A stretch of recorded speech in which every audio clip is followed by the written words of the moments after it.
Hi friends, welcome back to our channel. 6ാം class Malayalam Kerala പാഠാവലിയിൽ മുൻ വർഷത്ത് ചോദിച്ചിട്ടുണ്ടായിരുന്ന ചോദ്യങ്ങളും അതോടൊപ്പം തന്നെ അതിൻ്റെ ഉത്തരങ്ങളുമാണ് നോക്കുന്നത്. അപ്പോൾ നമുക്കിപ്പോൾ ആനുവൽ എക്സാം ആണ്. അപ്പോൾ ആനുവൽ എക്സാമിന് എങ്ങനെയാണ് ചോദ്യങ്ങൾ വരിക എന്ന് നോക്കാം. അപ്പോൾ കഴിഞ്ഞ വർഷങ്ങളിൽ ക്വസ്റ്റ്യൻ പേപ്പറിൻ്റെ മോഡലിൽ തന്നെയാണ് ഇപ്രാവശ്യവും ക്വസ്റ്റ്യൻ പേപ്പർ വരിക. അപ്പോൾ നമുക്ക് എങ്ങനെയാണ് ചോദ്യങ്ങൾ എന്ന് നോക്കാം. ആദ്യം നിർദ്ദേശം തന്നിട്ടുണ്ട്. 2 മണിക്കൂറാണ് സമയമുള്ളത്. അതുപോലെ തന്നെ 15 മിനിറ്റ് എന്ന് പറയുന്നത് കൂൾ ഓഫ് ടൈം ആണ്. ആ സമയത്ത് നമ്മൾ തന്നിരിക്കുന്ന ചോദ്യങ്ങളെല്ലാം കൃത്യമായി വായിച്ച് മനസ്സിലാക്കാനുള്ളതാണ്. അതുപോലെ 6 പ്രവർത്തനങ്ങളാണ് നൽകിയിട്ടുള്ളത്. ഇതിൽ 5 പ്രവർത്തനങ്ങൾക്ക് ഉത്തരം എഴുതിയാൽ മതി. 1ാമത്തെ പ്രവർത്തനം നിർബന്ധമാണ്. അപ്പോൾ 1ാമത്തെ പ്രവർത്തനം എല്ലാവരും എഴുതേണ്ടതാണ്. ബാക്കി 2 മുതൽ 6 വരെ ഉള്ളതിൽ ഏതെങ്കിലും 4 എണ്ണത്തിന് ഉത്തരം എഴുതിയാൽ മതി. അപ്പോൾ ഇങ്ങനെയാണ് നിർദ്ദേശം കൊടുത്തിട്ടുള്ളത്. ഇനി നമുക്ക് പ്രവർത്തനങ്ങൾ ഓരോന്നായി നോക്കാം. പ്രവർത്തനം 1 വായിക്കാം എഴുതാം എന്ന് പറഞ്ഞിട്ടുള്ളതാണ്.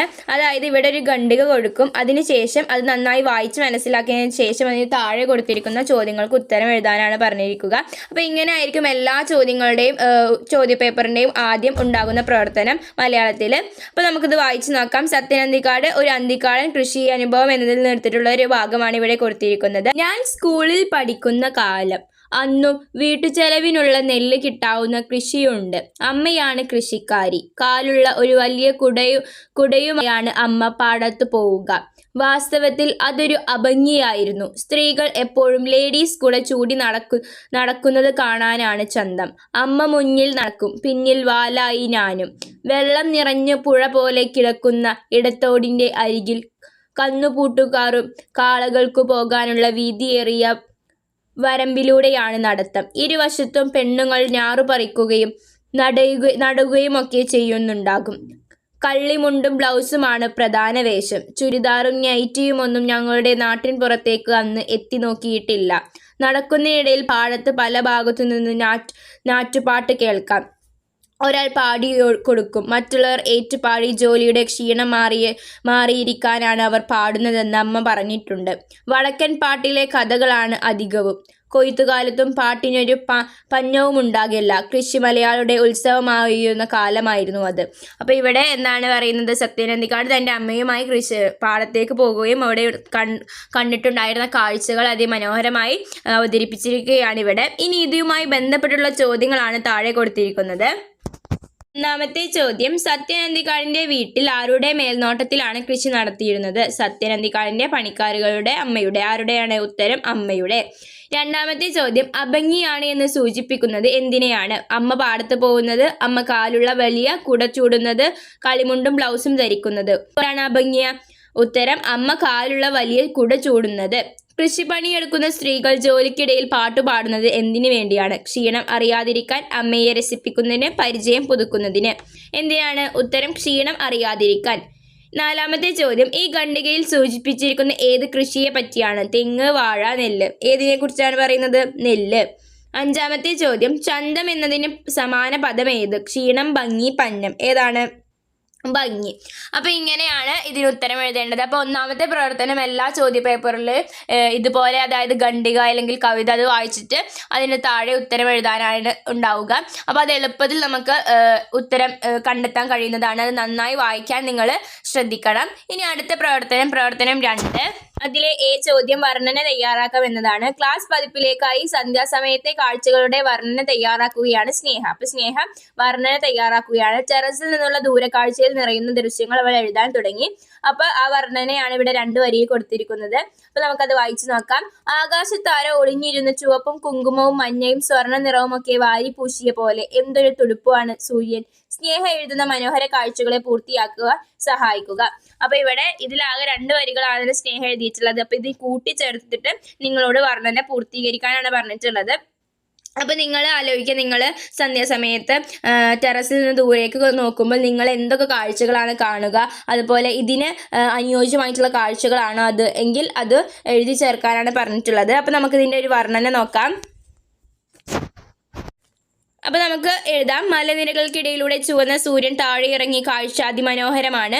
അസ്തമയ കാഴ്ചകൾ കാണുന്നതിന് ഒരു പ്രത്യേക ഭംഗിയായിരുന്നു. സന്ധ്യ മയങ്ങുമ്പോൾ ഭൂമിയുടെ നിറം വെള്ളയിൽ നിന്ന് ഓറഞ്ചായി മാറും. കണ്ണിനെ കുളിർമയാകുന്ന കുളിർമ മനോഹരമായ കാഴ്ച, അങ്ങനെയൊക്കെ നമുക്ക് എഴുതാവുന്നതാണ്. അപ്പോൾ ഇതിൽ നിങ്ങൾക്ക് ഒരുപാട് ഇനി കൂട്ടിച്ചേർക്കാം, അല്ലെങ്കിൽ നിങ്ങൾ പാഠമൊക്കെ നിങ്ങൾക്ക് കാണാൻ കഴിയുന്നുണ്ടെങ്കിൽ അതൊക്കെ നിങ്ങൾക്ക് വർണ്ണനയിൽ എഴുതി ചേർക്കാവുന്നതാണ്. ഇനി അതിലെ ബി ചോദ്യം അന്തിക്കതിർ മാരിവില്ല് വരച്ച് കളിക്കുന്നത് എവിടെയാണ്? കാട്ടുപുല്ലുകളിൽ, പവിഴപ്പുള്ളിയിൽ, നിരതത്തുണ്ടിൽ. ഏതിലാണ് ഉത്തരം? നിരതത്തുണ്ടിലാണ്. ഇനി ഇവിടെ പ്രവർത്തനം 3 ആസ്വാദനക്കുറിപ്പ് തയ്യാറാക്കുക. കുടയില്ലാത്തവർ. കെ പല്ലശ്ശൻ എഴുതിയിട്ടുള്ള കുടയില്ലാത്തവർ എന്നൊരു ഭാഗമാണ് ഇവിടെ കൊടുത്തിരിക്കുന്നത്. അപ്പോൾ നമുക്കതൊന്ന് വായിച്ചു നോക്കാം. കുടയില്ലാത്തവർ. ഇന്നും മഴ പതിവ് തെറ്റിച്ചില്ല. സ്കൂൾ വിട്ടതും മഴ തുടങ്ങി. കൂടെയുള്ളവരെല്ലാം മഴയുടെ വരവിനെ സ്വാഗതം ചെയ്ത് വീട്ടിലേക്ക് നടന്നു. കണ്ണൻകുട്ടിയുടെ ക്ലാസ്സിലെ സുരേഷിന് കുടയില്ല. അവനാണെങ്കിൽ കാലിന് സുഖമില്ലാത്ത കുട്ടിയും. അവന് പോകേണ്ടത് മറ്റൊരു വഴിക്കായതിനാൽ കണ്ണൻകുട്ടി അവനെ കൂടെ നിർത്താനും കഴിയില്ല. സുരേഷ്, ഈ കുട നീ കൊണ്ടുപോയിക്കോ, ഞാൻ മഴ തോർന്നിട്ട് പോയിക്കോളാം. കണ്ണൻകുട്ടി കുട നീട്ടിക്കൊണ്ട് പറഞ്ഞു. ആദ്യമൊന്നും മടിച്ചെങ്കിലും അവൻ ആ കുട വാങ്ങിച്ചു. മഴ തിമിർത്തു പെയ്യുകയാണ്. സ്കൂൾ വരാന്തയിൽ ഇപ്പോൾ കുട്ടികളായിട്ട് കണ്ണൻകുട്ടി മാത്രമേ ഉള്ളൂ. തുള്ളിക്കൊരു കുടം മഴ, തുമ്പിക്കേ വെണ്ണത്തിൽ മഴ, മദ്ദളം കൊട്ടുന്നു മഴ. അവൻ മഴയെ വായിച്ചെടുക്കാൻ ശ്രമിച്ചു. അപ്പോഴതാ കുടയുമായി അമ്മ ഓടി വരുന്നു. എനിക്കറിയാം നിന്റെ കുട കൂട്ടുകാർക്ക് കൊടുത്തു കാണുമെന്ന്. കുട നീട്ടിക്കൊണ്ട് അമ്മ പറഞ്ഞു. അമ്മയോടൊപ്പം വീട്ടിലേക്ക് നടക്കുമ്പോൾ അവൻ സുരേഷിനെ കുറിച്ച് പറഞ്ഞു. അവൻ്റെ കാലിന് സുഖമില്ല, പാവം, ആ കുട അവൻ എടുത്തോട്ടെ. അമ്മ ഒന്ന് മൂളുക മാത്രം ചെയ്തു. പോകുന്ന വഴി അവൻ ഒന്നുകൂടി പറഞ്ഞു. അമ്മ വരുമെന്ന് എനിക്കറിയാമായിരുന്നു. കെ പല്ലശ്ശന. കഥക്ക് ആസ്വാദനക്കുറിപ്പ് തയ്യാറാക്കാം. തലക്കെട്ടിനെ കുറിച്ച് എഴുതാൻ മറക്കരുത്. അപ്പോൾ ഇതിൽ നിങ്ങൾക്ക് ഇവിടെ തലക്കെട്ട് കൊടുത്തിരിക്കുന്നത് കുടയില്ലാത്തവർ എന്നാണ്. അപ്പോൾ ഇതിൽ നിങ്ങൾക്ക് വേറെ ഏതെങ്കിലും, നിങ്ങൾക്ക് ഇപ്പോൾ ഈ കഥ വായിച്ചപ്പോൾ നിങ്ങൾക്ക് എന്താണ് മനസ്സിൽ തോന്നിയത്, നിങ്ങൾക്ക് പുതിയൊരു തലക്കെട്ട് കൊടുക്കാൻ കഴിയുന്നുണ്ടെങ്കിൽ അത് കൊടുക്കാവുന്നതാണ്.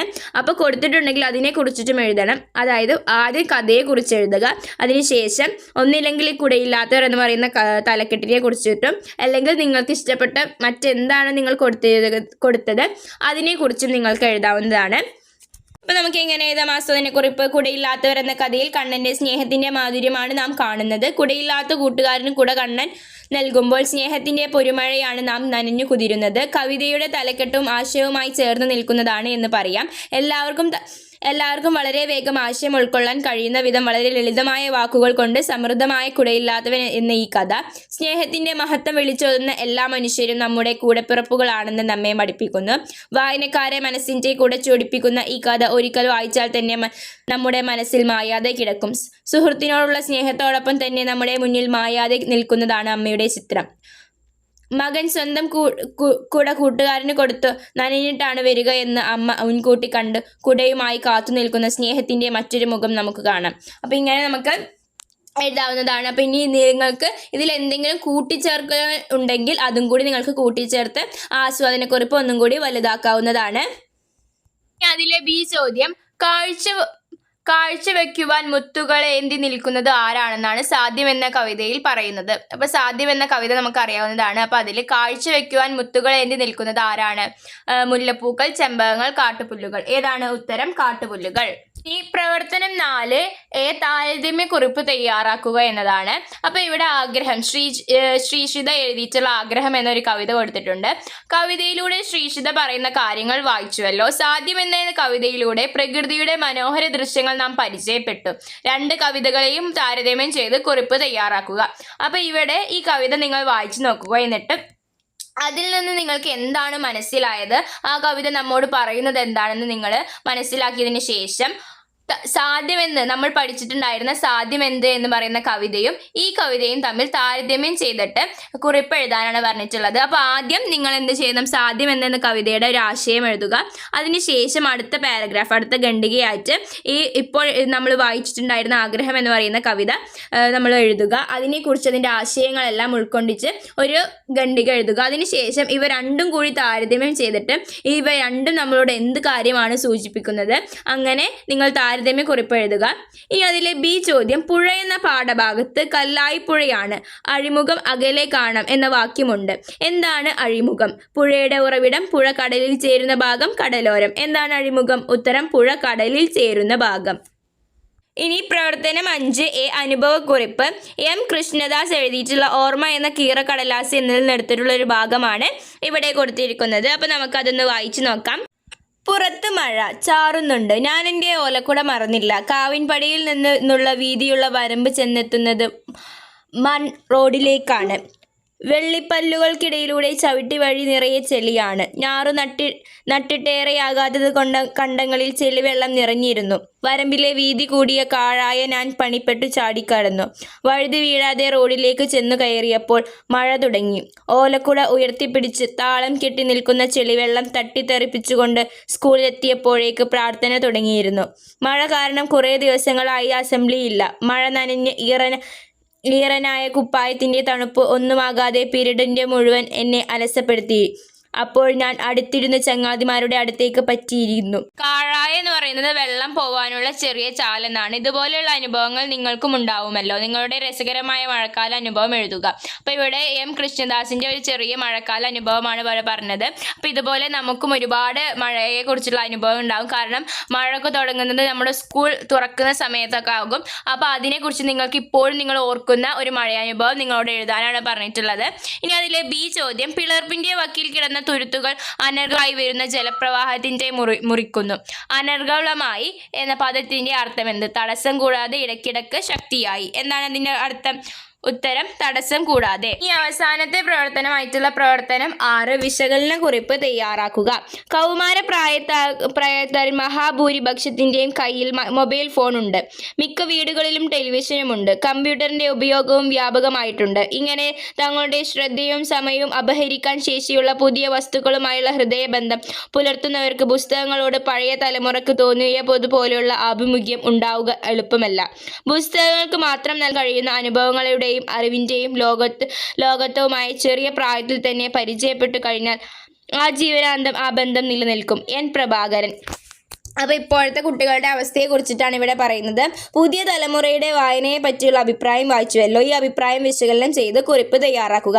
അപ്പോൾ ഇന്നത്തെ കാലത്ത് കുട്ടികളുടെ അവസ്ഥയും അതുപോലെ തന്നെ പണ്ട് വായന കൂടുതൽ വായിക്കാനായിരുന്നു കുട്ടികൾ ഇഷ്ടപ്പെട്ടിരുന്നത്. പക്ഷേ എന്നാൽ ഇന്ന് മൊബൈൽ ഫോണും കമ്പ്യൂട്ടറിൻ്റെ യുഗത്തിലാണ് ജീവിക്കുന്നത്. അതുകൊണ്ട് തന്നെ കുട്ടികൾക്ക് വായിക്കാനുള്ള ആ ഒരു ഇഷ്ടമെല്ലാം കുറഞ്ഞു വരികയാണ്. അപ്പോൾ അതിനെക്കുറിച്ച് നിങ്ങളുടെ അഭിപ്രായം വിശകലനം ചെയ്ത് കുറിപ്പ് തയ്യാറാക്കാനാണ് പറഞ്ഞിട്ടുള്ളത്. അനാവശ്യ വസ്തു എന്ന് ഒരു കാലത്ത് വിലയിരുത്തപ്പെട്ടിരുന്ന മൊബൈൽ ഫോൺ ഇന്ന് അത്യാവശ്യ വസ്തുക്കളുടെ പട്ടികയിൽ സ്ഥാനം പിടിച്ചു കഴിഞ്ഞു. ചില സന്ദർഭങ്ങളിലെങ്കിലും ഏറെ ഉപകാരപ്രദമായ ഈ ഉപകരണം നമ്മുടെ കുട്ടികൾക്കിടയിൽ ഉണ്ടാക്കുന്ന സ്വാധീനം ചെറുതല്ല. കൂട്ടുകാരുടെ കളിച്ചും മരത്തിൽ കയറിയും പൂമ്പാറ്റകളെ പിടിച്ചും നടക്കുന്ന ഒരു ബാല്യകാലം നമ്മുടെ കുട്ടികളിൽ അന്യമായിരിക്കുന്നു. നല്ല പുസ്തകം നല്ല വഴി തുറക്കുന്നു. നല്ല വഴിയിലൂടെ നടന്നാൽ നന്നായി വലുതാകും, മിടുമിടുക്കരാകും, ലോകത്തിൻ്റെ വിളക്കുകളാകും, വഴികാട്ടികളാകും, ആനന്ദത്തിൻ്റെ നിറകുടങ്ങളാകും. എന്നാൽ പുസ്തകങ്ങളെ ഇന്ന് കുട്ടികൾ അന്യമാക്കിയിരിക്കുന്നു. അപ്പോൾ ഇനിയും നിങ്ങൾക്ക് ഒരുപാട് എഴുതാവുന്നതാണ്. ഇന്ന് മൊബൈൽ ഫോണിൽ മാത്രമായി ജീവിക്കുന്ന ഒരുപാട് കുട്ടികൾ നമുക്ക് ചുറ്റുമുണ്ട്. അപ്പോൾ അങ്ങനെ പറഞ്ഞിട്ട് നമുക്ക് എഴുതാവുന്നതാണ്. ഇനി അതിലെ ബി ചോദ്യമാണ് പറയുന്നത്. പുഴ എന്ന പാഠഭാഗത്തൊരു വാചകം ശ്രദ്ധിക്കൂ. പെൺകുട്ടികൾക്കും ആൺകുട്ടികൾക്കും കട്ടപ്പാരയും കൊട്ടയുമായി മരുമകളുമായി പൊതിയുന്നു എന്നതിന് വേണ്ടിയായിരുന്നു ഇത്. എന്തിനു വേണ്ടിയായിരുന്നു ഇത്? മരുമകളുടെ വണ്ണവും നീളവും അളക്കാൻ, മരങ്ങളുടെ പുറംതൊലി അടർത്തിയെടുക്കാൻ, മരത്തടികൾ നമ്പർ കൊടുത്താൽ. എന്താണ് ഉത്തരം മരങ്ങളുടെ പുറംതൊലി അടർത്തിയെടുക്കാൻ. അപ്പോൾ ഇത്രയും പ്രവർത്തനങ്ങളായിരുന്നു കഴിഞ്ഞ വർഷം ചോദിച്ചിട്ടുണ്ടായിരുന്നത്. അപ്പോൾ ഇതിൻ്റെ എല്ലാം മോഡൽ കൂട്ടുകാർ ശ്രദ്ധിച്ചു നോക്കുക. അതിനുശേഷം എങ്ങനെയാണ് എഴുതേണ്ടത് എന്ന് മനസ്സിലാക്കുക. അതായത് താരതമ്യക്കുറിപ്പ്, അഭിപ്രായക്കുറിപ്പ്, ഉപന്യാസം തയ്യാറാക്കുക, അതുപോലെ തന്നെ വിശകലനം ചെയ്തിട്ടുള്ള കുറിപ്പ്, അങ്ങനെയുള്ള കുറിപ്പുകളൊക്കെ എഴുതാൻ എങ്ങനെയാണ് അത് എഴുതേണ്ടത് എന്നൊക്കെ മനസ്സിലാക്കി വെക്കുക. അപ്പോൾ ഈ വീഡിയോ നിങ്ങൾക്ക് യൂസ്ഫുൾ ആയെന്ന് വിചാരിക്കുന്നു. Thanks for watching.